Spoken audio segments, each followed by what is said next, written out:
নম্বরে আপনার চেহারার দিকে তাকায়া থাকা, দুই নম্বরে আমার কলিজার টুকরা কন্যা আয়েশা আপনার ঘরে আপনার স্ত্রী হিসাবে থাকা, তিন নম্বরে নবী গো আমার কাছে ভালো লাগে আমার অর্থ আমার টাকা পয়সা আপনার পিছনে ব্যয় করা। সুবহানাল্লাহ বলেন। কয়টা বলছি? তিনটা। এই তিনটাই আমার নবীর সাথে সম্পর্ক। নবীর দিকে তাকায় থাকা, নবীর দিকে তাকায় থাকা, নিজের স্ত্রী নবীর ঘরে দেওয়া, নিজের স্ত্রী নিজের মেয়েকে নবীর ঘরে দেওয়া, তিন নম্বরে নিজের অর্থ সম্পদ নবী আলাইহিস সালাতু ওয়াস সালামের পিছনে খরচ করা। মুসলমান সিদ্দিক আকবর রাদিয়াল্লাহু তাআলা আনহু এই তিনটির প্রত্যেকটি আমার নবীর পিছনে খরচ করেছেন। কথা ঠিক কি না? এখন খরচ করে আবু বকর জিতছে না ঠকছে? জোরে বলে। জান দিছে। জান দিয়া কেমন জিতা জিতছে? মুসলমান জান দেওয়ার যদি সংক্ষিপ্ত ছোট্ট একটা ইতিহাস আপনাদের সম্মুখে বলি, মুসলমান অনেকে চোখের পানি পর্যন্ত ধরে রাখতে পারবেন না। আবু বকর আমার নবীর জন্য কেমন জান দিবেন? হযরত সিদ্দিক আকবর রাদিয়াল্লাহু তাআলা আনহু আমার নবীর জন্য জানটা কেমন ভাবে দিবেন? মুসলমান কিতাবের মধ্যে আছে আমার নবীজি একবার যখন বাইতুল্লাহর সামনে ঘোষণা দিলেন এক আল্লাহকে মানতে হবে। কাকে মানতে হবে বলেন? এক আল্লাহ। কাফেররা সুযোগ পাইছে, নবীজির উপর আক্রমণ শুরু করছে। কেউ পাথর মারতেছে মুসলমান, কেউ নবীজিকে গালি দিতেছে, কেউ নবী আলাইহিস সালাতু ওয়াস সালামকে কিল মারতেছে, কেউ ঘুষি মারতেছে। মুসলমান এক পর্যায়ে নবীজি বেহুশ হয়ে বাইতুল্লাহর সামনে পড়ে গেছে। চতুর্দিকে সংবাদ ছড়ায় পড়ছে মক্কার মধ্যে বাইতুল্লাহর সামনে নবীজির উপরে কাফেরের আক্রমণ করছে। মুসলমান সংবাদটা ছড়ায় পড়ার সঙ্গে সঙ্গে হযরত আবু বকর সিদ্দিক রাদিয়াল্লাহু তাআলা আনহু দৌড়ায় গেলেন বিশ্ব নবীজিকে দেখার জন্য। নবীজিকে মারতেছে কাফেররা একাকী পায়া। হযরত আবু বকর বিশ্ব নবীজি যখন দেখলেন মার খাইতেছে, আবু বকর নবীজির উপরে শুয়ে পড়ছে। সুবহানাল্লাহ বলেন। আমার নবীজির উপর আবু বকর শুইছে। আবু বকর শোয়ার পরে কাফেররা এখন আবু বকরের উপরে মারধর শুরু করছে। মুসলমান এমন মারা মারছে, এমন মারা মারছে, সেদিন আবু বকরকে তারা বিশ্ব নবীজি নিচে, আবু বকর নবীজির উপরে, কাফেররা এবার আবু বকরকে মারতেছে।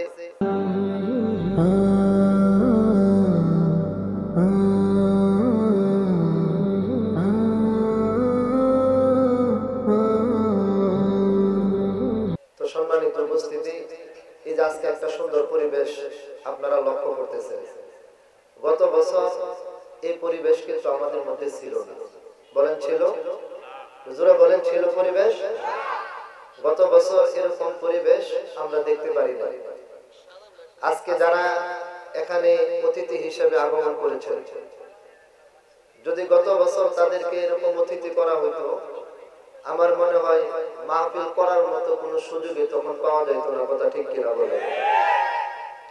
আমার মনে আছে, আপনারা হয়তো বা ভুলে গেছেন কিনা আমি জানি না, গত বছরের আগের বছর আমি এখানে বয়ান করতেছিলাম, রানিং আমার বয়ান চলতেছিল, মজমাও একবার ভরপুর। এই বয়ানের ভিতর দিয়ে আমাদের শ্রীপুর থানা থেকে প্রশাসনের লোকেরা আসছিল। তখন আমার উপরে হেফাজতের দুইটি মিথ্যা মামলা ছিল এবং ওয়ারেন্টের আসামি ছিলাম। তো আমার বয়ান চলাকালীন সময়ে আমার কিছু কাছের মানুষ এসে বলল, হুজুর পুলিশ চলে আসছে, আপনি চলে যান। আমি বয়ান রেখে আমার এখন স্পষ্ট মনে আসে যে এখান থেকে আমার বয়ান আমি শেষ করতে পারি নাই। এই পুলিশ বাহিনীর সদস্য আসার পরে যেহেতু আমি ওয়ারেন্টের আসামি, তখন আমি এখান থেকে চলে গেছি। আমাদের সেই মরলবাড়ি মাদ্রাসার এখান থেকে আমি ফোন করে আমার প্রাইভেট কার আনায়া আমি আমাদের শ্রীপুর থানা অতিক্রম করে একবারে কাপাসিয়াতে গিয়ে এক জায়গায় রাত্রি যাপন করেছি। এমন একটা দুর্দিন ছিল আমাদের দেশের আলেম সমাজের উপরে। কথা ঠিক কিনা বলেন? শুধুমাত্র আলেম সমাজের উপরে দুর্দিন ছিল বিষয়টি তাই না, যারা আলেমদের সাথে সম্পর্ক রেখে চলত এবং আলেমদেরকে যারা সব সময় সাহস যোগাইত, দিন ধর্ম ইসলামের পথে যারা অগ্রসর ছিল, তাদেরকে পর্যন্ত বিগত 17 বছর পর্যন্ত সুখে এবং শান্তিতে এই বাংলাদেশের মাটিতে থাকতে দেওয়া হয়। হয় নাই, কথা ঠিক কিনা বলে? এই যে আরিফুল ইসলাম সরকার ভাই, আরিফ ভাই, এই ভাই তো আর আলেম না, হুজুর না, কিন্তু আমার নামে যখন হেফাজতের মিথ্যা মামলা হয়, 2টি মামলা, এই মামলার মধ্যে দেখি আরিফ ভাইয়ের নামও দেওয়া। আরিফ ভাই তো আলেম না, তো আলেম না হয়ে আল্লাহ তাআলা ভাইকে কবুল করছেন। হেফাজতের উলামা একরামদের সাথে আল্লাহ তাআলা আরিফ ভাইয়ের নামে পর্যন্ত 2টা মিথ্যা মামলা ওই আওয়ামী জালেম সরকারের মাধ্যমে আল্লাহ তাআলা তার কপালে রাখছেন। ভাই যখন বলছে, আমি বলছিলাম ভাই দুঃখ করেন না, দুনিয়াতে যেহেতু আল্লাহ তাআলা আলেমদের সাথে রাখছে, দোয়া করি আল্লাহ পাক মৃত্যুর পরেও হেফাজতের উলামা একরামের সাথে আল্লাহ পাক আপনার হাসর নাসর কবুল করেন, বলে না এই দোয়া করছি। তো আলহামদুলিল্লাহ আমাদের আরিফ সরকার ভাই দাওয়াত দেওয়ার সাথে সাথে ভাইজান আসছেন। আমাদের আনসার রোড আপনারা সকলে জানেন বিশাল ইসলামী মহাসম্মেলন হয়, পুরা শ্রীপুরের মধ্যে সবচেয়ে বড় সম্মেলন যেটা হয় আনসার রোডে। আমাদের ওই সম্মেলনে আরিফ ভাইকে আমি এবছর দাওয়াত করছিলাম, আরিফ ভাই সেখানে গেছেন। আমাদের শাহজাহান ভাই তো আমার আরো খুব কাছের মানুষ, আমি এ পর্যন্ত 3বার আমাদের শাহজাহান ভাইয়ের গ্রামের বাড়ি যেটা হোসেনপুর, আমাকে 3বার দাওয়াত করে নিছে সেখানে। আমি সেখানে মাহফিলের বক্তা হিসেবে প্রতি বছর বয়ান করি। আবার এই বছরও আমার সেখানে দাওয়াত আছে আগামী 25শে ডিসেম্বর, আল্লামা হাসান জামিল সাহেব সেখানে প্রধান বক্তা। আমি আবার বলছিলাম এই বছর আর আমার যাওয়া দরকার নাই, আমি তো 2-3বার গেছি। তখন তিনি বলছেন যে আপনি যতদিন আছেন ততদিনই যাবেন।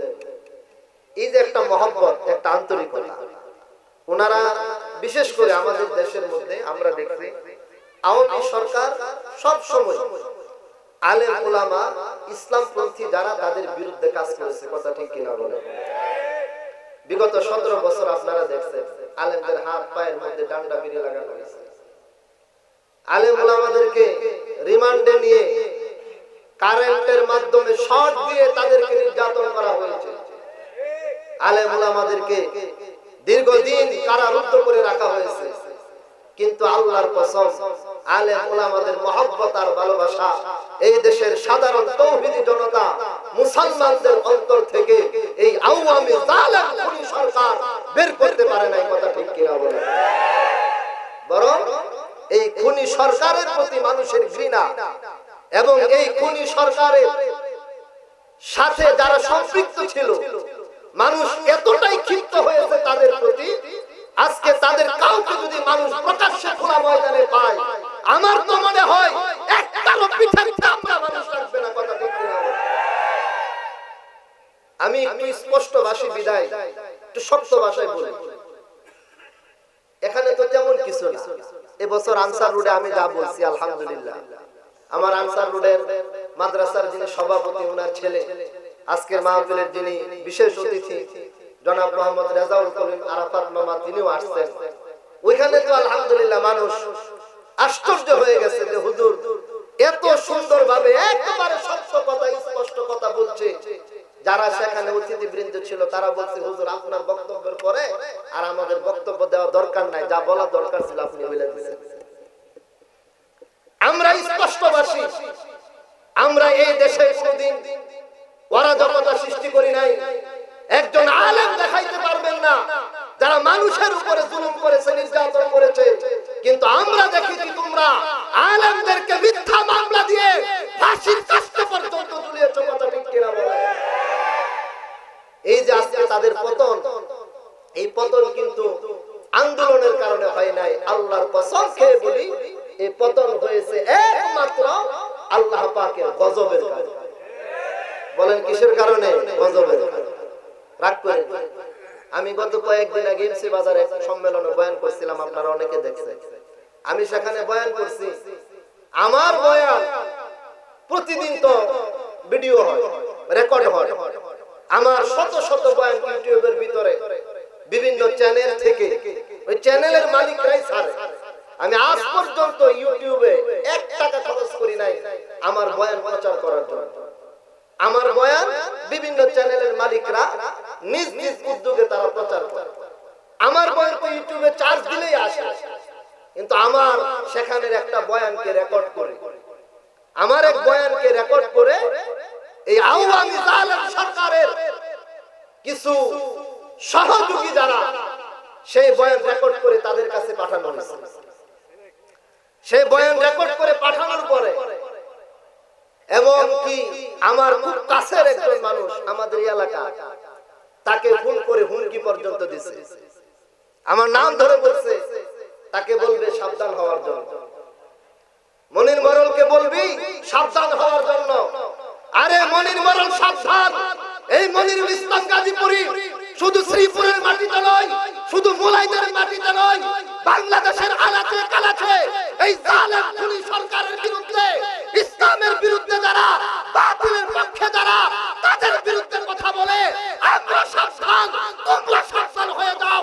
17 বছর জুলুম করেছো, আজকে যদি পাবলিক তোমাদেরকে মাঠের মধ্যে পায়, আবার তো মনে হয় একটাও খালি গায়ে মাঠ ছেড়ে যেতে পারবে না। কথা ঠিক কিনা বলে?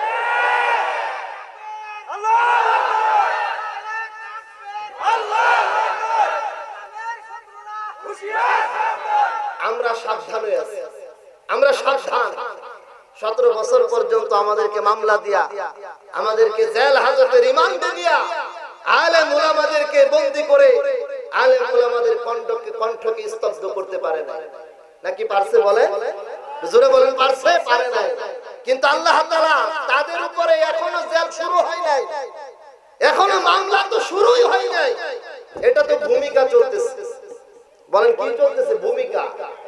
17 বছর আমাদেরকে জ্বালাইছে, আমরা যদি 17 যোগ করি যে 17 বছর চলতে হবে, আরে 17 দিনও যাই না, এরপরই তোমাদের মাথা গরম। 17 বছর এই দেশের মানুষকে জ্বালিয়েছ, 32 বছর 34 বছর পর্যন্ত তোমাদেরকে বলতে হবে দেশ ছেড়ে পালিয়েছ, আবার বড় বড় কথা বলো। কথা ঠিক কিনা বলে? আলেমরা দেশ ছেড়ে পালাই নাই, আলেমরা আছে, আলেমরা থাকবে। তোমরাই দেশ ছেড়ে পালিয়েছ, আমরা দোয়া করি আল্লাহ তোমাদেরকে হেদায়েত দান করুক। বলে না, চলে আসো, তওবা করে আলেমদের সাথে চলো, আল্লাহ তাআলা তোমাদেরকে maaf করবে। আল্লাহ maaf করতে রাজি আছে। কথা ঠিক না? কিন্তু যারা সরাসরি আলেমদের বিরুদ্ধে কাজ করেছে, তাদের বিচার এই বাংলার মাটিতে হতে হবে। কথা ঠিক কিনা বলে? এই বাংলার মাটিতে তাদের বিচার হতে হবে। আলেমদের হাত পায়ের মধ্যে ডান্ডা বেরি লাগিয়েছে, আমরা দাবি করব এদেরকে যখন অ্যারেস্ট করা হয়, তাদের হাত পায়ের মধ্যে ডান্ডা বেরি লাগিয়ে তাদেরকে অপমানের সহিত আদালতের কাঠগড়ায় উঠানো হোক। কথা ঠিক কিনা বলে? আলেমরা চোর না, তারা চোর। আলেমরা এই দেশের মানুষের, ইসলামের, এই দেশের মানুষের দিন ধর্মের দ্বারবাহক। আলেম উলামা যদি না থাকতো, এই দেশে ইসলাম থাকতো না। কথা ঠিক কিনা বলে? এর জন্য আলেম উলামাদের সাথে আমরা আছি না নাই? জোরে বলে আছি না নাই? কারা কারা আছেন দুইটা হাত উত্তোলন করে আল্লাহ পাককে দেখান। আকাশ বাতাস উদার করে নিজের কণ্ঠকে পরিষ্কার করে আল্লাহর নামের স্লোগান দিয়ে বাতিল পন্থী ওই আওয়ামী জালেম সরকার সহ যারা ইসলাম বিরুদ্ধে আছে, তাদের সকলকে সাবধান করে দেওয়ার জন্য আকাশ বাতাস উদার করে নারে তাকবীরের মাধ্যমে আল্লাহর পক্ষে স্লোগান দিতে হবে। নারে তাকবীর, নারে তাকবীর। ইসলামের শত্রুরা হুশিয়ার, সাবধান। নারে তাকবীর। আলহামদুলিল্লাহ, যাইতেছে একটা মাহফিল আছে। কথা ঠিক কিনা বলেন? না আপনারা ভয় পাইতেছেন? কারা কারা ভয় পান? হুজুর আমি এমনি ডরাইতেছি, হুজুর এগুলো আর কইেন না, এরা নেই কোন সময় আবার আইসা পড়ে। এত সহজ না। এই পৃথিবীর ইতিহাসে আমার মনে হয় এমন নজির নাই যে একটা দেশের প্রধানমন্ত্রী তার মন্ত্রী পরিষদের সদস্য 300 সংসদ সদস্য সহকারে একসাথে দেশ থেকে পলায়ন করেছে। এত সহজ না। এই বলে চট করে ঢুকা পড়বে, এটা করবে সেটা করবে, আমাদেরকে হুমকি দমকি। এত সহজ না। আমাদের কাছে কল রেকর্ড আছে, এখন যদি ফাঁস করে দেই, এই কল রেকর্ড এখনো আমার কাছে আছে, যদি কল রেকর্ড ফাঁস করে দেই, পাবলিক তোমাদেরকে সালাম পর্যন্ত দিবে না। কথা ঠিক কিনা বলে? আমার কাছে কল রেকর্ড আছে, কিন্তু আমি মানুষকে সম্মান করি, এটা আমি প্রচার করি নাই, আমার কাছে আছে। আল্লাহ হেফাজত করুক। বলে না, আমার কারোর সাথে দুশ্মনী নাই, আল্লাহ মাফ করুক। এখানে আজকে যারা আসছে, আমাদের রমজান ভাই, আরিফ ভাই, শাহজাহান ভাই, অন্যান্য নেতৃবৃন্দ, ভাইজান আপনিও আসছেন, আল্লাহ তাআলা আপনাদের সকলকে আমাদেরকে কবুল করুক বলে আমিন। আমাদের নাজমুল হুদা ভাই চলে আসবে, এর আগ পর্যন্ত আমি গুরুত্বপূর্ণ কোরআন এবং হাদিস থেকে কয়েকটি কথা বলবো, একটু মনোযোগ দিয়ে শুনবেন সবাই। আল্লাহ কবুল করুন, বলেন আমিন। এক নাম্বার কথা ভাই, এই দুনিয়াতে আসছি আমরা কি থাকার জন্য না যাওয়ার জন্য? একটু জোরে বলি, যাওয়ার জন্য। এখানে যারাই আসছে তারা কেউ থাকতে পারে নাই, চলে যেতে হয়েছে। কিন্তু যাওয়ার পরে আল্লাহ পাকের কসম, আমাদের প্রত্যেকের মালিকের সামনে হিসাবের সম্মুখীন হতে হবে, হিসাব দিতে হবে কিনা বলেন, জোরে বলেন। অবশ্যই হিসাব দিতে হবে। সেই হিসাবে যাদের নেকির পাল্লা ভারী হবে আল্লাহ পাক তাদেরকে ডান হাতে আমলনামা দিয়ে জান্নাত দান করবে। আর ওই হিসাবের মধ্যে যাদের নেকির পাল্লা হালকা হবে আল্লাহ পাক তাদের বাম হাতের মধ্যে আমলনামা দিয়ে চিরস্থায়ী অশান্তির ঠিকানা জাহান্নামের মধ্যে নিক্ষেপ করবে। কথা বলে ঠিক কিনা? ওই জীবনে যদি কোনো ব্যক্তি তার ডান হাতে আমলনামা পেতে চায়, অবশ্যই অবশ্যই তার এই দুনিয়ার জীবনে নেক আমল করে যেতে হবে। কথা ঠিক কিনা বলেন? নেক আমল আল্লাহ পাক রব্বুল আলামিন পবিত্র কোরআনুল কারীমের মধ্যে বর্ণনা করেছেন, মান আমিলা সালিহাম মিন যাকারিন আও উনসা ওয়া হুয়া মুমিনুন ফালানুহইয়ান্নাহু হায়াতান তাইয়্যিবা। মুসলমান ভাইরা আমার, আল্লাহ পাক রব্বুল আলামিন বর্ণনা করেন ঈমানদার নারী এবং পুরুষ যারা আছে তাদের মধ্য থেকে যারা যারা নেক আমল করবে, মুসলমান ভাইরা আমার, আল্লাহ পাক রব্বুল আলামিন বর্ণনা করেন আমি রব্বুল আলামিন অবশ্যই অবশ্যই তাদেরকে পবিত্র জীবন দান করব। বলেন সুবহানাল্লাহ। মুসলমান ভাইরা আমার, নেক আমল মানুষ যদি করতে থাকে আল্লাহ পাক রব্বুল আলামিন তাদেরকে দুনিয়ার জীবনে পর্যন্ত পবিত্র জীবন দান করবে। মুসলমান ভাইরা আমার, দুনিয়ার মধ্যেও থাকবে শান্তিতে, দুনিয়ার ভিতরে কষ্টের ভিতরেও থাকবে আনন্দের মধ্যে। মুসলমান ভাইরা আমার, আল্লাহ পাক রব্বুল আলামিন দুনিয়ার হায়াতের জিন্দেগির ভিতরে তাকে মালিকের পক্ষ থেকে রহমতের চাদরের ভিতরে বেষ্টনী দিয়ে রাখবেন। কখন? মুসলমান যখন একজন মানুষ তার এই হায়াতের জিন্দেগির ভিতরে নেক আমলের ভিতরে চলবে। মুসলমান ভাইরা আমার, যারা নেক আমলের ভিতরে চলেছে আল্লাহর কসম, আল্লাহ পাকের কসম, ওই মানুষগুলো তাদের জীবনে সফলতা অর্জন করেছে। কথা ঠিক কিনা? মুসলমান ভাইরা আমার, এই ব্যাপারে আমি এবং আপনি যদি গভীরভাবে চিন্তা করি, কে তার হায়াতের জিন্দেগির ভিতরে নেক আমল করে সফলতা অর্জন করে গেছে, সর্বপ্রথম যার নাম আসবে মুসলমান, এক নম্বরে যার নাম আসবে তিনি হলেন হযরতে আবু বকর। জোরে বলেন কথা ঠিক কিনা? হযরতে আবু বকর সিদ্দিক রাদিয়াল্লাহু তাআলা আনহু, উনার হায়াতের জিন্দেগির ভিতরে তিনি তেমন নেক আমল করে গেছে মুসলমান, বিশ্ব নবীজি বর্ণনা করেছেন যদি গোটা দুনিয়ার ইমানদার এবং মুসলমান যারা আছে তাদের ঈমান এবং তাদের আমল এক পাল্লার মধ্যে উঠানো হয়, আর যদি একা আবু বকর সিদ্দিক রাদিয়াল্লাহু তাআলা আনহুর ঈমান এবং আমলকে অপর পাল্লায় উঠানো হয়, মুসলমান বিশ্ব নবীজি বর্ণনা করেন তামাম দুনিয়ার সকল মুসলমানের ঈমান এবং আমলের চেয়ে হযরতে আবু বকর সিদ্দিক রাদিয়াল্লাহু তাআলা আনহুর ঈমান এবং আমলের পাল্লা ভারী হয়ে যাবে।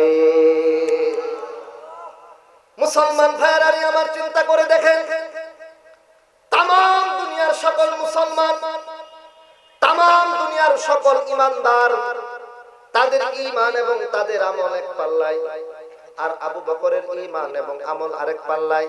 ভারী হবে কারটা? জোরে বলেন না কারটা? হযরতে আবু বকর সিদ্দিক রাদিয়াল্লাহু তাআলা আনহুর আমলটাই ভারী হবে, উনার পাল্লাটাই ভারী হবে। কেন?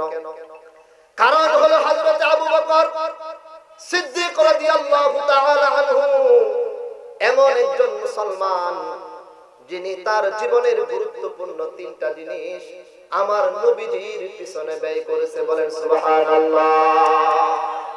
জোরে বলেন না কয়টা জিনিস? সবাই বলেন কয় জিনিস? তিন জিনিস। তার জীবনের গুরুত্বপূর্ণ তিনটা জিনিসকে তিনি আমার নবীজির পিছনে ব্যয় করেছেন। মুসলমান ভাইরা আমার এক নম্বরে যদি বলি, গোটা পৃথিবীর প্রত্যেকটি মানুষের কাছে সবচেয়ে দামি এবং মূল্যবান জিনিসের নাম কি? প্রত্যেকটি মানুষ বলবে আমার কাছে সবচেয়ে দামি এবং মহামূল্যবান জিনিস হলো আমার ঈমান, আমার জান। বলেন কি? জান। প্রত্যেকটা মানুষের কাছে সবচেয়ে দামি এবং মহামূল্যবান জিনিস হলো নিজের জান। কে চায় না বেঁচে থাকার জন্য? মুসলমান কোন একটা মানুষ যদি বিপদের মধ্যে পড়ে যায়, এমনকি কঠিন থেকে কোন রোগের ভিতরে পর্যন্ত আক্রান্ত হয়ে যায়, মুসলমান তখন চিন্তা করে আমার নিজের জানটাকে বাঁচাইতে হবে। নিজের জান বাঁচানোর জন্য যদি তাহার তামাম জায়গা সম্পত্তি বিক্রি করতে হয়, সকল সম্পত্তি বিক্রি করতে পর্যন্ত রাজি থাকে। কথা বলে ঠিক কিনা? কারণ একটা মানুষের কাছে তামাম দুনিয়ার মধ্যে সবচেয়ে প্রিয় হলো তার নিজের জান। ও মুসলমান, দুই নম্বরে একটা মানুষের কাছে সবচেয়ে প্রিয় হলো কোন জিনিস? দুই নম্বরে প্রত্যেকটি মানুষের কাছে সবচেয়ে প্রিয় হলো তার সন্তান সন্ততি। ঠিক কিনা বলে? এক নম্বরে হলো নিজের জান, দুই নম্বরে হলো নিজের সন্তান সন্ততি। মুসলমান, তিন নম্বরে প্রত্যেকটা মানুষের কাছে সবচেয়ে প্রিয় হলো তার অর্থ, তার সম্পদ। এক নম্বরে সবার কাছে প্রিয় হলো নিজের জান, দুই নম্বরে প্রত্যেকটা মানুষের কাছে প্রিয় হলো নিজের জানের পরেই হলো তার সন্তান সন্ততি, তিন নম্বরে সন্তান সন্ততির পরে প্রত্যেকটা মানুষের কাছে প্রিয় হলো তার অর্থ, তার সম্পদ। মুসলমান ভাইরা আমার, হযরতে আবু বকর সিদ্দিক রাদিয়াল্লাহু তাআলা আনহু তার এই তিনটি সম্পদের প্রত্যেকটাই আমার নবীর পিছনে ব্যয় করেছেন। বলেন সুবহানাল্লাহ। জান ব্যয় করেছেন নবীজির পিছনে। মুসলমান সন্তান সন্ততিকে ব্যয় করেছেন বিশ্ব নবীজির পিছনে। এমনকি নিজের অর্থ সম্পদ পর্যন্ত ব্যয় করেছেন আমার নবীজির পিছনে। মুসলমান ভাইরা আমার, দিলের কান দিয়ে কথাগুলো শুনবেন। আপনাদের সকলের উদ্দেশ্য বর্ণনা করতেছি, কয়েকটি কথা কমপক্ষে মুখস্থ করে যাবেন। মুসলমান, একদিন আমার নবীজি এরকম বয়ান করতেছেন। বলেন কে বয়ান করে? বলেন না কে? জোরে বলেন কে? নবীজি। বিশ্ব নবীজি বয়ান করেন। বয়ানের ভিতর দিয়ে বিশ্ব নবীজি বলতেছেন, ও আমার সাহাবীরা, হুব্বিবা ইলাইয়া মিন দুনিয়াকুম সালাস, তোমাদের দুনিয়ার মধ্য থেকে তিনটা জিনিস আমার কাছে খুব ভালো লাগে। বলেন কয়টা জিনিস? কয়টা জিনিস? তিনটা জিনিস। দুনিয়ার ভিতর থেকে আমার নবীজি বলেন তিনটা জিনিস আমার কাছে খুব পছন্দনীয়। আমার নবীর কাছে দুনিয়ার যে তিনটা জিনিস খুব পছন্দনীয়, তার মধ্য থেকে বিশ্ব নবীজি বলেন এক নম্বরে আমার কাছে দুনিয়ার মধ্য থেকে যেটা পছন্দনীয় সেটা হলো আত্তিবু, সুগন্ধি ব্যবহার করা। যারা বলেন না সুবহানাল্লাহ। সুগন্ধি ব্যবহার করা আমার নবীর কাছে অত্যন্ত পছন্দনীয়, নবীজির কাছে খুব ভালো লাগতো। এই জন্য নবীজি সব সময় আতর এবং সুগন্ধি ব্যবহার করত। আজকে মুসলমান পাওয়া যায়, কিন্তু মুসলমান সুগন্ধি ব্যবহার করে না। মুসলমান আজকে বিভিন্ন উন্নত মানের সেন্ট ব্যবহার করে, কিন্তু সেন্ট ব্যবহার করা আমার নবীজির সুন্নাত না। আমার নবী আলাইহিস সালাতু ওয়াস সালামের সুন্নাত হলো সুগন্ধি তথা আতর ব্যবহার করা। ঠিক কিনা বলেন? এই জন্য মুসলমান ভাইরা, আমার নবী আলাইহিস সালাতু ওয়াস সালামের কাছে যেহেতু দুনিয়ার মধ্য থেকে তিনটা জিনিস খুব প্রিয় ছিল, তার মধ্যে থেকে এক নাম্বার হলো সুগন্ধি ব্যবহার করা। উম্মত হিসেবে আমাদের প্রত্যেকের উপরে দায়িত্ব হলো ওই সুগন্ধি ব্যবহার করে যাওয়া। কথা বলে ঠিক কিনা? আতর ব্যবহার করবেন কারা কারা? সুগন্ধি রাখবেন পকেটের মধ্যে, আল্লাহ কবুল করুক, বলেন আমিন। পকেটের মধ্যে এরকম আতরের প্যাকেট রেখে দিবেন। ছোট্ট শিশু, বড় শিশু, যেটা পকেটের ভিতরে রাখা সহজ হয় রেখে দিবেন। মজলিসের মধ্যে বসবেন, বসার পরে একটু আতর খুলে আপনি ব্যবহার করবেন। ও মুসলমান, আপনার আতর ব্যবহার করার কারণে আশেপাশে যারা বসা প্রত্যেকে একটু সুগন্ধি পেয়ে যাবে। আমার নবীর একটা সুন্নতের উপরে পর্যন্ত আমল হয়ে যাবে। ঠিক কিনা? এই জন্য মুসলমান ভাইয়েরা, বিশ্ব নবীজি বলছেন তোমাদের দুনিয়ার মধ্য থেকে তিনটা জিনিস আমার কাছে খুব পছন্দনীয়। এক নাম্বার কি বলছেন বলেন? বলেন নাকি? সুগন্ধি আতর ব্যবহার করা।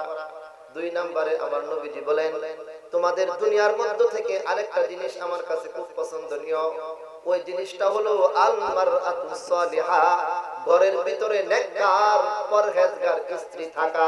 সুবহানাল্লাহ বলেন। ঘরের ভিতরে নেককার স্ত্রী থাকবে, ঘরের ভিতরে পরহেজগার মুত্তাকি আমলওয়ালি স্ত্রী থাকবে, এটা আমার নবীজির কাছে খুব পছন্দনীয়। মুসলমান ভাইরারি আমার, আজকে আমরা অনেক মুসলমান আমাদের ঘরের ভিতরে স্ত্রী নেককার না বরং বদকার। আজকে সমাজের মধ্যে যে সকল খারাপিগুলো দেখা যায় তার মধ্য থেকে গুরুত্বপূর্ণ একটা খারাপি হলো একটা মানুষ বিবাহ করেছে, তার ঘরের স্ত্রী স্বামীর প্রতি আসক্ত না হয়ে, স্বামীর সেবা যত্ন না করে, স্বামীর কথা মতো না চলে, স্বামীকে ঘরে রেখে অন্য পুরুষের সাথে পরকীয়ায় লিপ্ত থাকে। কথা বলে ঠিক কিনা?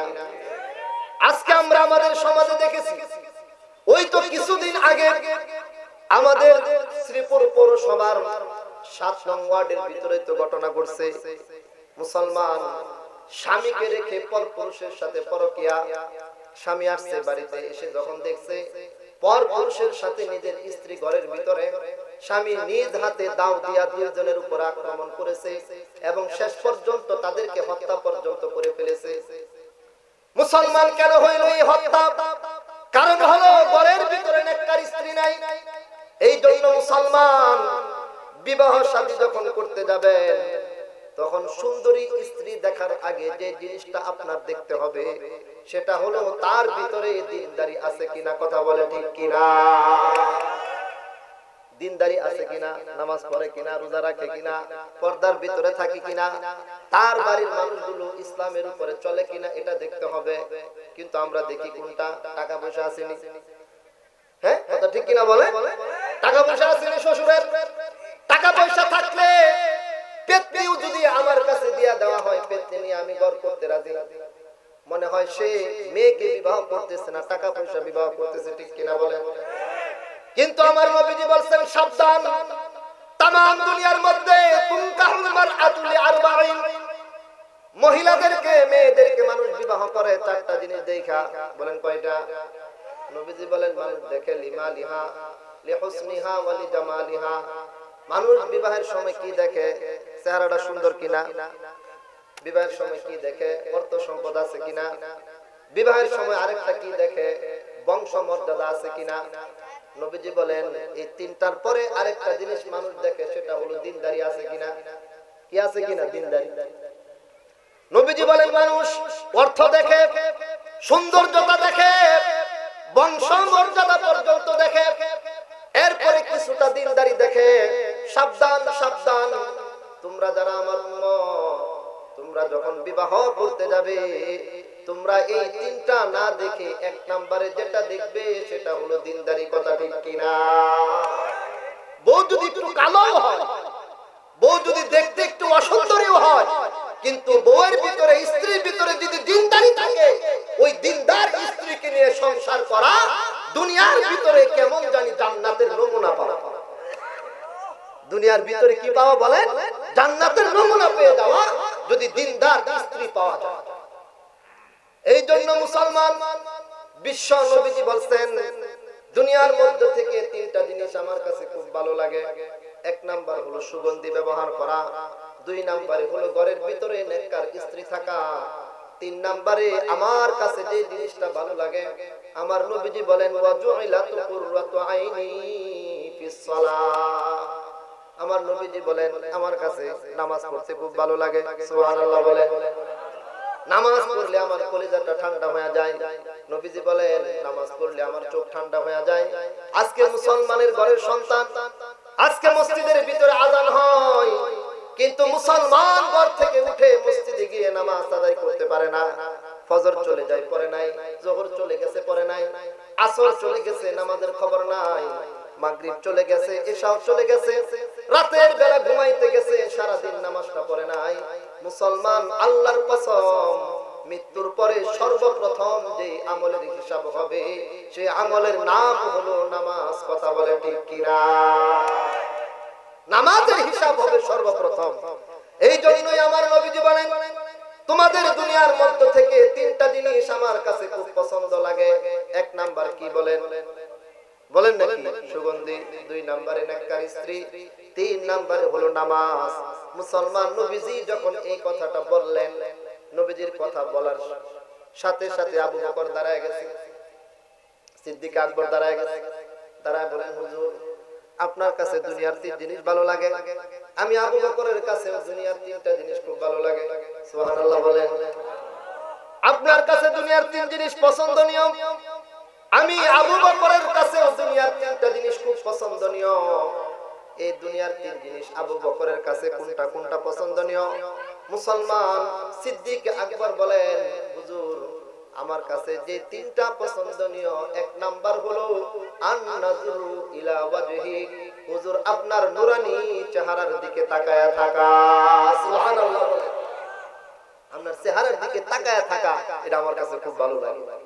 আজকে নবীজি নাই, আল্লাহর কসম কিয়ামত পর্যন্ত কোন নবী আগমন করবে না, কিন্তু নবীদের উত্তরসূরি হিসাবে এই যুগে যুগে কিয়ামত পর্যন্ত আল্লাহ পাক নবীদের উত্তরসূরি ঘোষণা করেছেন হযরত উলামায়ে কেরামদেরকে। কথা বলে ঠিক কিনা? নবীদের চেহারার দিকে তাকিয়ে থাকলে যেরকম বরকত পাওয়া যায়, নবীরা চলে যাওয়ার পরে নবীদের যোগ্য উত্তরসূরি উলামায়ে কেরাম যারা, আল্লাহর কসম তাদের চেহারার দিকে তাকায় থাকলেও আল্লাহর পক্ষ থেকে রহমত এবং বরকত অর্জিত হয়। কথা বলে ঠিক কিনা? আলেমদের চেহারার দিকে তাকাও, আলেমদের সাথে মুসাফাহা করো। আমার নবীজি বলেন, মান সাফাহা আলিমান ফাকাদ সাফাহানি, কেউ যদি একজন হক্কানি আলেমের সাথে মুসাফাহা করে, আমার নবীজি বলেন সে যেন আমি নবীর সাথে মুসাফাহা করলো। সুবহানাল্লাহ। মুসলমান গুরুত্বপূর্ণ পয়েন্ট, আমার নবীজি বলেন, মান সাল্লা খালফা আলিমিন তাকিয়িন ফাকান্নামা সাল্লা খালফা নাবিয়্যিন, কেউ যদি একজন হক্কানি মুত্তাকি পরহেজগার আলেমের পিছনে নামাজ আদায় করে, আমার নবীজি বলেন সে যেন একজন নবীর পিছনে নামাজ আদায় করলো। সুবহানাল্লাহ। আলেমের সাথে মুসাফাহা করার অর্থ হলো মুসলমান নবীদের সাথে মুসাফাহা করা। আলেমের পিছনে নামাজ আদায় করার অর্থ হলো নবীর পিছনে নামাজ আদায় করা। মুসলমান উলামায়ে কেরাম বলেন, একজন আলেমের সাথে কেউ যদি মুআনাকা করে, আলেমকে যদি কেউ নিজের বুকের মধ্যে জড়ায় নেয়, তাহলে সে যেন একজন নবীর সাথে মুআনাকা করলো, একজন নবীকে তার সিনার মধ্যে লাগাইলো। সুবহানাল্লাহ বলেন। এখান থেকে যদি বলি, আলেমের দিকে তাকাইলে যদি নবীদের দিকে তাকানোর সব পাওয়া যায়, আলেমের পিছনে নামাজ পড়লে যদি নবীদের পিছনে নামাজ পড়ার নেকি পাওয়া যায়, একজন আলেমের সাথে মুসাফাহা করলে যদি নবীর সাথে মুসাফাহা করার নেকি পাওয়া যায়, আলেমের সাথে মুআনাকা করলে, কোলাকুলি করলে নবীদের সাথে কোলাকুলি করার নেকি যদি পাওয়া যায়। মুসলমান বিপরীতটার দিকে যদি আমরা আসি, বিপরীত দিকে যদি যাই, আলেমকে গালি দিলে মুসলমান অবশ্যই নবীদেরকে গালি দেওয়ার মতো হবে। কথা ঠিক কিনা? আলেমদের বিরুদ্ধে কথা বললে অবশ্যই আজকে বর্তমান জমানায় এবং আমাদের পূর্বে এবং কিয়ামত পর্যন্ত যেই মানুষগুলো ও মুসলমান হক্কানি আলেম উলামাদের বিরুদ্ধে চলবে, আলেম উলামাদের বিরুদ্ধে কথা বলবে, এরা যদি নবীর জমানাও পাইতো, এরা আবু জাহেল আবু লাহাবের মতো নবীর বিরুদ্ধে পর্যন্ত কথা বলতো। কথা ঠিক কিনা? এরা ধর্ম অন্ধর মতো না, এরা হলো তাদের নিজেদের রাজনৈতিক দলের প্রতি এমন অন্ধ, নেতা যা বলবে তাই। এখানে আলেম সত্যবাদী, আলেম হক পথে নাকি ভুল পথে এটা চিন্তা করবে না। নেত্রী বলছে, আমার দলের প্রধান বলছে, ওই প্রধানের কথাই কথাই কাজ করে আলেম ওলামাদের বিরুদ্ধে চলবে। কথা ঠিক কিনা বলেন? গতকালকে, আজকে তো শনিবার, গতকালকে জুমার নামাজের পর এক এসআই আমাকে ফোন করছে। আমাদের শ্রীপুর থানায় ছিল আগে। এক এসআই আমাকে ফোন করছে, সে একদিন আমার মাদ্রাসায় গেছিল। আমার নামে যখন মামলা হলো তখন মাদ্রাসায় গেছে। তো মাদ্রাসায় যাওয়ার পরে আপনার আনসার রোডের মোড়ের ভিতরে পুলিশ আমাকে একবারে চতুর্দিক দিয়ে ঘেরাও করে ফেলেছে। রেজাউল মামা এখানে আছে, আমাদের সভাপতি সাহেবের ছেলে, মাদ্রাসার আনসার রোডের মাদ্রাসা। পুলিশ আমার একবারে বেষ্টনী দিয়ে ফেলেছে। তো বেষ্টনী দেওয়ার পরে আমার সভাপতি সাহেব নানা আসছে। আসার পরে আমরা নানাও বললো, আমিও বললাম আচ্ছা ঠিক আছে চলেন মাদ্রাসায় যাই। তো ওই এসআই সহকারে যারা, তাদেরকে নিয়ে মাদ্রাসায় গেলাম, দারোগা সহকারে। মাদ্রাসার মধ্যে নিয়ে তাদের সকলকে খুব ভালো করে নাস্তা টাস্তা করাইলাম। নাস্তা টাস্তা করানোর পরে উনি আমাকে বলতেছিল, আসলে হুজুর আমরা তো আপনাদেরকে ধরতে চাই না এবং আপনাদের কাছে আমরা আসতেও চাই না, আসলে আমরা দোয়া নিতে আসতে চাই, কিন্তু বাধ্য হয়ে আপনাদের কাছে আসতে হয়। কারণ হলো কি, আমাদের উপর থেকে অর্ডার আসছে, এই জন্য আপনাদের কাছে আসছে। অর্ডার কোথায় থেকে বলেন? উপর থেকে। আচ্ছা, এখন দল পরিবর্তন হয়ে গেছে, আল্লাহর মেহেরবানি। খুশি না নারাজ আপনারা? এরা থাকলে খুশি হইতেন না, এরা জামাতে আপনারা খুশি? জামাতে খুশি কারা কারা একটু হাতটা উঠে আল্লাহরে দেখান তো। সবাই খুশি, আমি জানি সবাই খুশি, হাত নামা। খুশি হবেন না? এরা যা করছে আল্লাহ তাদের বিচার করতেছে, বলে না আমিন। গতকালকে জুমার পরে আমারে বলেছে হুজুর বিপদে আছে। আমি তখনও একবারে আমার জায়নামাজ থেকে উঠে সরতে পারি না, ফরজ শেষ করে সুন্নাত কইরা বৈশা রইছি। তখন দেখি হঠাৎ করে তার ফোন দিলাম, হুজুর একটু বিপদে আছি, একটু দোয়া করেন। আমি কইলাম আপনার আবার কি বিপদ? আপনি দারোগা? হুজুর বিপদ হইলো, ওই সময় তো উপরের অর্ডারে অনেক কিছু করছিলাম, কিন্তু এখন তো নিজের চাকরি লয়ে টানাটানি লেগে গেছে। ও মুসলমান, দিলের কান দিয়ে কথাগুলো শুনবেন। আল্লাহর কসম, আল্লাহর কসম, কাহারোর সাথে আমাদের ব্যক্তিগত কোনো দুশ্মনী নাই, ঠিক কিনা বলেন ভাই? ব্যক্তিগত কোনো দুশ্মনী নাই, প্রতি আমাদের মহব্বত আর ভালোবাসা। যদি সবাই ইসলামের পথে চলে আসে, সবাইকে আমরা জড়ায় নিব, ঠিক কিনা বলেন? মুসলমান ভাইরা, বলতেছিলাম একজন হক্কানি আলেম, তার দিকে তাকায় থাকলে নবীদের দিকে তাকানোর সব পাওয়া যায়। হক্কানি আলেমের পিছনে নামাজ আদায় করলে নবীদের পিছনে নামাজ আদায় করার নেকি পাওয়া যায়। হক্কানি আলেমের সাথে মুআনাকা করলে একজন নবীর সাথে মুআনাকা করার নেকি পাওয়া যায়। এখন হক্কানি আলেমের বিরোধিতা করলে নবীর সাথে বিরোধিতা করার মতো বদদুয়া আল্লাহর পক্ষ থেকে নাযিল হয়। আল্লাহর পক্ষ থেকে বদদুয়া। সিদ্দিক আকবর বলেন, হুজুর আপনার কাছে দুনিয়ার তিন জিনিস পছন্দনীয়, আমি আবু বকরের কাছে দুনিয়ার তিনটা জিনিস পছন্দনীয়। এক নাম্বার কি বলছে আবু বকর? ভুলে গেছেন? হুজুর আপনার চেহারার দিকে তাকায় থাকা। দুই নাম্বার, হুজুর আমার কাছে ভালো লাগে আমার মেয়ে আয়েশা আপনার ঘরে স্ত্রী হিসাবে থাকা। সুবহানাল্লাহ বলেন। আপনার দিকে তাকায় থাকতে ভালো লাগে, আর আমার মেয়েটা আয়েশাকে আপনার ঘরে আপনার স্ত্রী হিসেবে দিতে পারলে এটাও আমার কাছে খুব ভালো লাগে। এই জন্য তো মুসলমান, আয়েশার বয়স মাত্র 6 বছর, নবীজির কাছে বিবাহের প্রস্তাব দিলেন, নবীজি বিবাহ করে নিলেন। 9 বছর বয়সে আমার নবীজির ঘরে উঠায়া দিলেন। হযরত আয়েশা অল্প বয়সে আমাদের মা হয়ে গেলেন, কথা ঠিক কিনা? এক নম্বরে আপনার চেহারার দিকে তাকায় থাকা। দুই নম্বরে আমার কলিজার টুকরা কন্যা আয়েশা আপনার ঘরে আপনার স্ত্রী হিসেবে থাকা। তিন নম্বরে নবী গো আমার কাছে ভালো লাগে, আমার অর্থ আমার টাকা পয়সা আপনার পিছনে ব্যয় করা। সুবহানাল্লাহ বলেন। কয়টা বলছি? তিনটা। এই তিনটাই আমার নবীর সাথে সম্পর্ক। নবীর দিকে তাকায় থাকা, নবীর দিকে তাকায় থাকা, নিজের স্ত্রী নবীর ঘরে দেওয়া, নিজের স্ত্রী নিজের মেয়েকে নবীর ঘরে দেওয়া। তিন নম্বরে নিজের অর্থ সম্পদ নবী আলাইহিস সালাতু ওয়াস সালামের পিছনে খরচ করা। মুসলমান, সিদ্দিক আকবর রাদিয়াল্লাহু তাআলা আনহু এই তিনটির প্রত্যেকটি আমার নবীর পিছনে খরচ করেছেন, কথা ঠিক কিনা? এখন খরচ করে আবু বকর জিতছে না ঠকছে? জোরে বলে। জান দিছে, জান দিয়া কেমন দিতে দিচ্ছে মুসলমান? জান দেওয়ার যদি সংক্ষিপ্ত ছোট্ট একটা ইতিহাস আপনাদের সম্মুখে বলি, মুসলমান অনেকে চোখের পানি পর্যন্ত ধরে রাখতে পারবেন না। আবু বকর আমার নবীর জন্য কেমন জান দিবেন? হযরত সিদ্দিক আকবর রাদিয়াল্লাহু তাআলা আনহু আমার নবীর জন্য জানটা কেমন ভাবে দিবেন?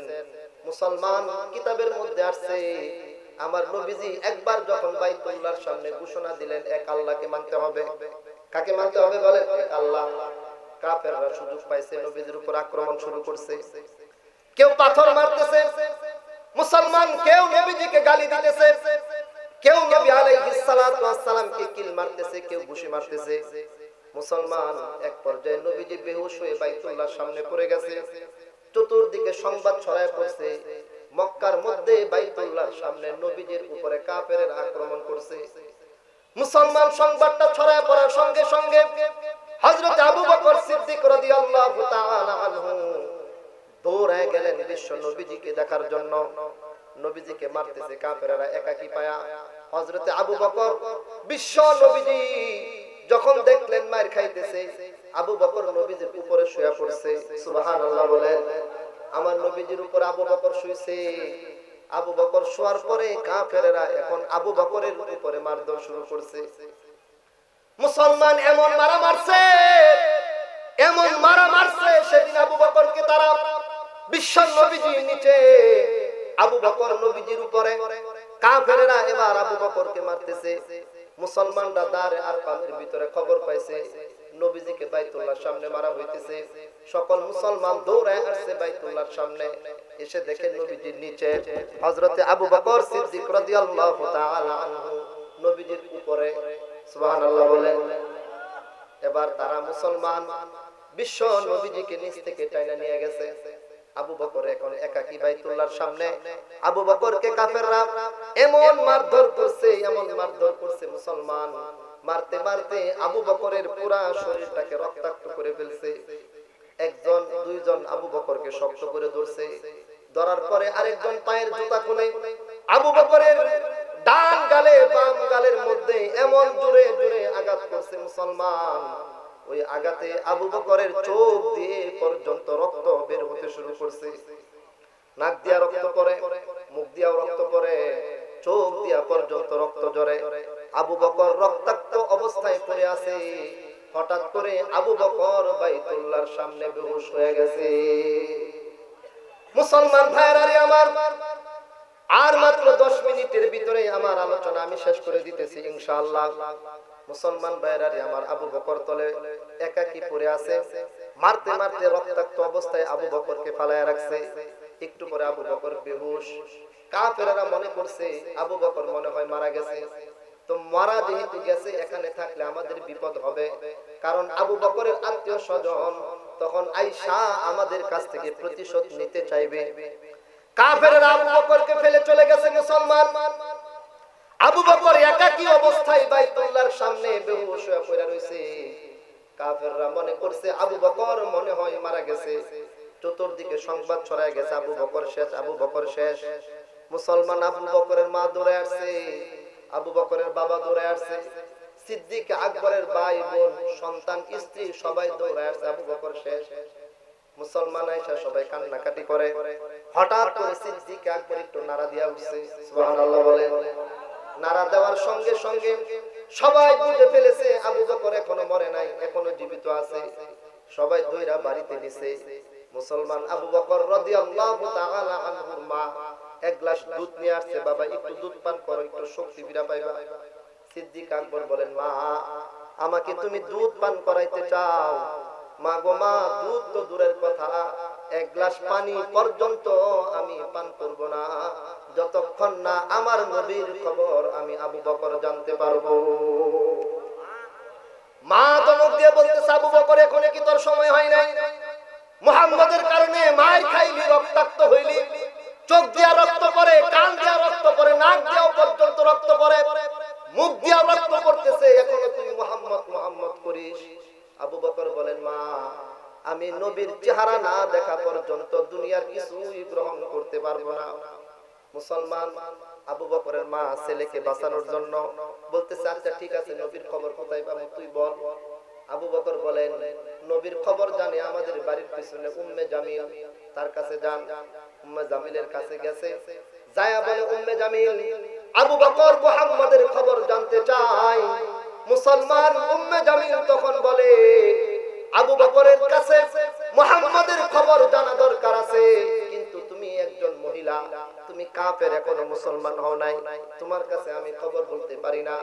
মুসলমান শেষ পর্যন্ত উম্মে জামিলকে আবু বকরের কাছে আনা হয়েছে। সিদ্দিক আকবর বলেন, উম্মে জামিল, আমার নবী কেমন আছে একটু বলো না। উম্মে জামিল বলেন, আবু বকর, নবীজি তো দারে আরকামে আছে, তো আমার একটু নিয়ে যান, নবীজিকে একটু দেখি। মুসলমান নিজের মায়ের কাঁধের উপরে বর করে আর উম্মে জামিল নামক বুড়ি মহিলার কাঁধের উপরে বর করে সিদ্দিক আকবর আমার নবীর খবর নেওয়ার জন্য দারে আরকামে গেছে। সুবহানাল্লাহ বলেন।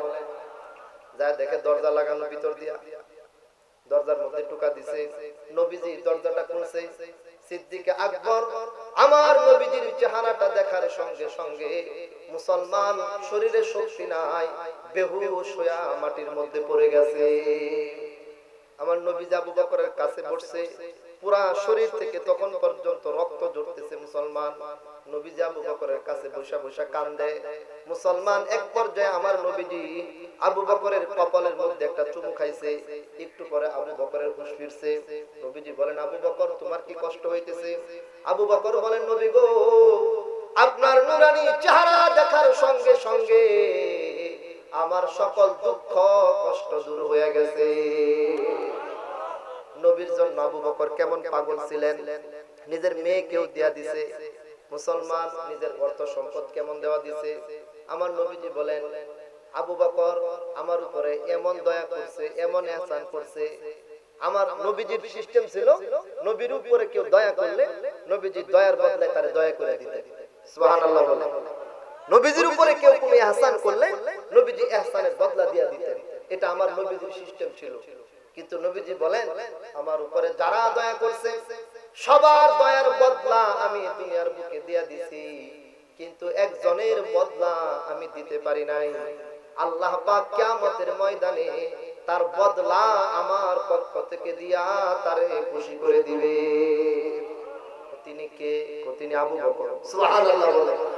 আমার নবীজি এটাও বলছেন, তো জান্নাতে যাওয়ার জন্য 8টা দরজা। বলেন কয়টা? জান্নাতের দরজা কয়টা বলেন না? 8টা। জাহান্নামের দরজা হলো কয়টা? 7টা। আর জান্নাতের দরজা কয়টা? 8টা। আমার নবী বলেন, তো জান্নাতের 8 দরজার প্রত্যেক দরজা থেকে আমার একজন উম্মতকে ডাকা হবে। সুবহানাল্লাহ বলেন। প্রত্যেক দরজা থেকে আমার একজন উম্মতকে ডাকা হবে যে আপনি আমার ভিতর দিয়ে আসেন, আপনি আমার ভিতর দিয়ে আসেন, আপনি আমার ভিতর দিয়ে আসেন। ও মুসলমান, আমার নবীজি যখন এই কথাটা বললেন, হযরত আবু বকর বলেন, হুজুর, এ কে যাকে জান্নাতের 8 দরজার প্রত্যেক দরজা থেকে ডাকা হবে, এই উম্মতের নামটা কি? সুবহানাল্লাহ বুঝেন না? জোরে বলেন না সুবহানাল্লাহ। বিশ্ব নবীজি বললেন, আবু বকর, জান্নাতের 8 দরজার প্রত্যেক দরজা থেকে যার নাম ধরে ধরে ডাকা হবে সে অন্য কেউ নয়, তুমি সেই আবু বকর। আবু বকরের মতো হইতে হবে। রাজি আছেন ইনশাআল্লাহ? আবু বকর জান দিছে, ইসলামের জন্য জান দিতে রাজি। সবাই জান দিতে রাজি আছেন ইনশাআল্লাহ? হাতটা নামা। ফিলিস্তিনের মুসলমানদের উপরে ইসরায়েলের ইহুদিগুলো, কুত্তাগুলো যে বর্বরচিত হামলা চালিয়েছে, প্রতিদিন শত শত ইসরায়েলের এই বাহিনীরা ফিলিস্তিনের মুসলমানদেরকে শহীদ করতেছে। কথা ঠিক কিনা বলেন? আপনারা জানেন এ পর্যন্ত প্রায় 40,000-এর বেশি ফিলিস্তিনি মুসলমানদেরকে এই ইহুদিগুলো হত্যা করেছে। কথা ঠিক কিনা? আজকে আমরা যারা মুসলমান, ওই ফিলিস্তিনের মুসলমানদের প্রতি দরদি হয়ে আমাদের ভিতরে এমন জিহাদি জজ্বা রাখতে হবে, যদি প্রয়োজন করে ফিলিস্তিনের পক্ষে, ওই ইহুদিদের বিরুদ্ধে, ইসলামের বিরুদ্ধে যারা আছেন তাদের বিরুদ্ধে মাঠে নেমে জিহাদ করে প্রয়োজনে রক্ত দিতে হবে। কথা বলে ঠিক কিনা? এই বাংলাদেশের মুসলমান তারা জীবন দিতে জানে, রক্ত দিতে জানে, কিন্তু নিজেদের ঈমান এবং ইসলাম দিতে জানে না। কথা ঠিক কিনা? আপনারা তার প্রমাণ দিয়েছেন। 2013 সালে মতিঝিলের শাপলা চত্বরে এই বাংলাদেশের তৌহিদি জনতা উলামায়ে কেরাম রক্ত দিয়েছে, তারপরে নবীর ইজ্জত রক্ষা করার জন্য মতিঝিলের শাপলা চত্বরে অবস্থান করেছে। কথা ঠিক কিনা? আলেমদেরকে হত্যা করেছে, আলেমরা পিছপা হয়ে যায় নাই। 2018 সালে এসে 2021 সালে মোদি বিরোধী আন্দোলন, আর 2018 থেকে শুরু হয়েছিল মূর্তি বিরোধী আন্দোলন। কথা ঠিক কিনা? গোটা বাংলাদেশের আনাচে কানাচে জায়গায় জায়গায় নিজের বাবার মূর্তি দিয়া দেশের কোটি কোটি টাকা পয়সা খরচ কইরা নিজের বাবাকে দেশের ভিতরে স্থায়ী করে রেখে যাইতে চাচ্ছিল। কিন্তু আল্লাহর গজব যখন আসছে, আজকে তুমি যেই দেশের টাকা পয়সা খরচ কইরা নিজের বাবার মূর্তি স্থাপন করেছিলে, আর দেশের জনগণ তোমার বাবার সেই মূর্তি ভেঙে চুরমার করে প্রমাণ করে দিয়েছে